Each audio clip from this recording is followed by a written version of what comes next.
So I didn't get to do my top speed training session yet from the other day because it's rained the past 2 days. So I'm gonna just go ahead and skip to my next upper body session and hope that this doesn't create some type of glitch in the universe, because I'm very regimented and very routine, so I stick to plan 95% of the time. The other 5% is just, when shit hits the fan like this. So let's see what happens.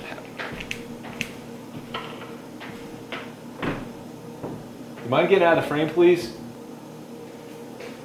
Thank you. Yeah, so I guess we'll see what happens. I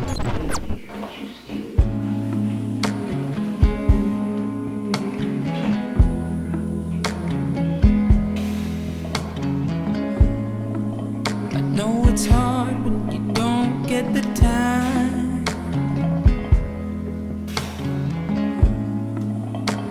to do the things you gotta do. Always moving forward, always on the go. I hope you take a moment to take it slow. Let me be the one to ease your pain. Let me be the one to ease your pain. Baby, take a break, it'll be okay. Let me be the one to ease your pain.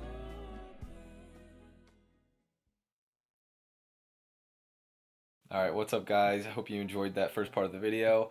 Now I am going into my top speed training session that I said I was going to exchange for my upper body training session earlier in the week. So I switched those 2 days, and now I'm doing my mobility. Like, I do this type of warm-up where I'll do mobility first, and then I'll do like form running and really kind of hone in on like the mind muscle with that. So the first thing you're seeing is this banded hip extension, and that's the number one I usually start with. And it's really good because I get to kind of think about the position that I'm going to be in the length of my stride. And what I'm trying to do in that position too is also, like, you might not realize it at first, but I'm internally rotating my back leg slightly. And this is going to help me generate power through my big toe, which is the most powerful toe on the foot, as you could probably guess. And it's going to really help me get into hip extension and triple extension and really contract my glute in the length of my stride. The next one you see is a version of the hamstring flossing. You've seen me do this standing up, where I'm doing like standing good mornings with the band pulling my hip back. Now I'm just laying on the ground and I'm working from the kind of the opposite angle, and I'm just trying to extend my knee, trying to pull my knee towards my chest as much as I can until it's restricted, and then just extending my knee, flossing in and out, and just grabbing onto my ankle and trying to pull it closer to my face. And that one's just good for hamstring health and flexibility. This next one is hip internal rotation with flexion, and you see me talk about this in videos where I talk about my start and my top speed. And that one is just very simple. The band distracts laterally as you drive your femur through the hip capsule. Try to think about driving your femur through the back of your butt. The next one is the Olympic wall squat. This one is just a banded hip opener, really, and really gets into the groin, the adductors, and it allows you to kind of practice your squat position if you're gonna get under a bar. I like to do it anyway. Also, the band helps drive your femurs back into your hip socket, kind of going off of the last one as well. And typically I'll do this before a squat, but I also like it just for general lower body mobility. And there's different ways you could do this. See, I rotate my legs in and out. I feel my hip internally rotating. You could also cross over in the figure 4 like I'm doing, and that's really going to stretch the opposite glute. This is all stuff that is just gonna kind of open you up, I think, and that's why I keep it in here. Next, I have the pigeon on the box, or on the hamstring machine, and this one is just a staple. There's not much I could say about it. It's a normal one that usually everyone does, and you just want to stretch your hip rotators and just load through the back of the hip, and that's really that. Then I go into some classic ankle and calf mobility, just really trying to prop the foot up and extend through my hip and then through my knee to stretch the Achilles. That's just going to give a nice stretch in the calf and just give me some options as far as ankle range of motion. Then I got to the field and started my dynamic warm-up, and how I usually start the dynamic warm-up is I start kind of like slow to fast. Like you'll see me doing like the hamstring, like the Frankensteins, and then the lunges with a reach, and these are just gradually getting me to build up, and then I'll start getting into like jumping, just get my body moving, get my body temperature up, and that is definitely an important thing to just kind of start getting you moving. And then I start going into my like form running style dynamic warm-up, and I'm sure I talked about this before, but starting with A skips, high knees, really trying to cue my position. This particular day was really cold and I wasn't really like 100% focused, to be honest. Also at this point in the program, like just like fatigue is just kind of setting in, plus my diet, I was just on such an extremely low caloric intake for myself, and it was just really hard to focus in general. Like even on this day, like because it was cold out, like I did a little bit of an extended warm up just to really get my blood flowing and raise my body temperature, make sure that it's high enough to the point where I feel like I'm warmed up. Like sometimes you got to take warming up from a literal sense, and this is one of those instances where being warmed up a little bit too much isn't gonna particularly hurt you in the long run. And then all I did was 340s, kind of boring, but on this day I didn't particularly perform well.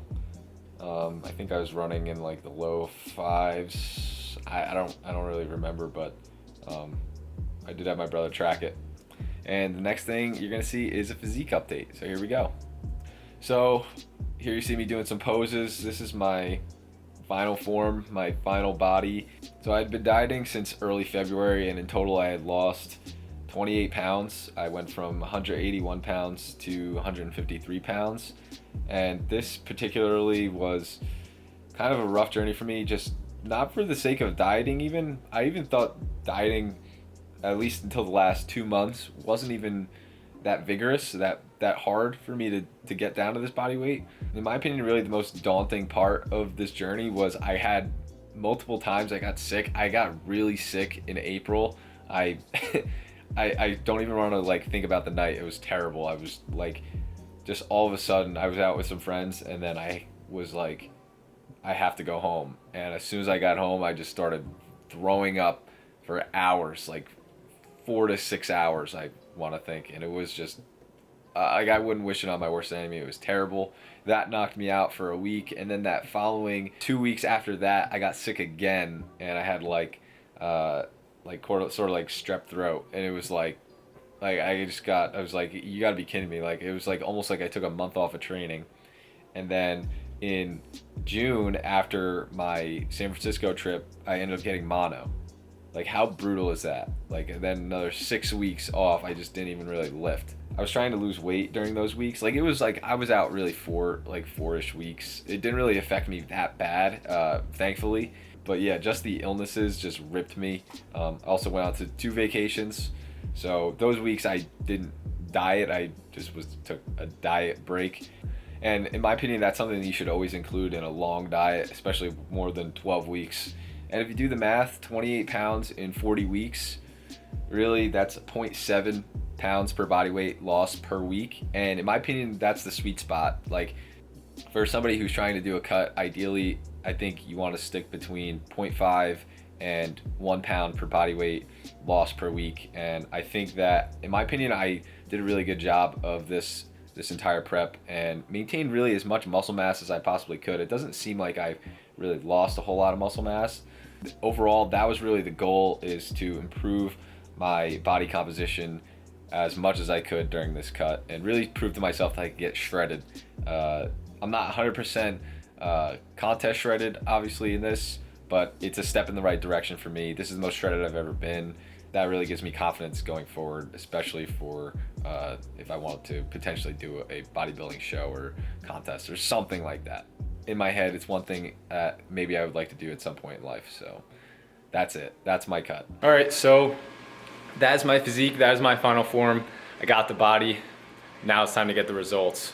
Thank you for watching. I'll see you in the next one.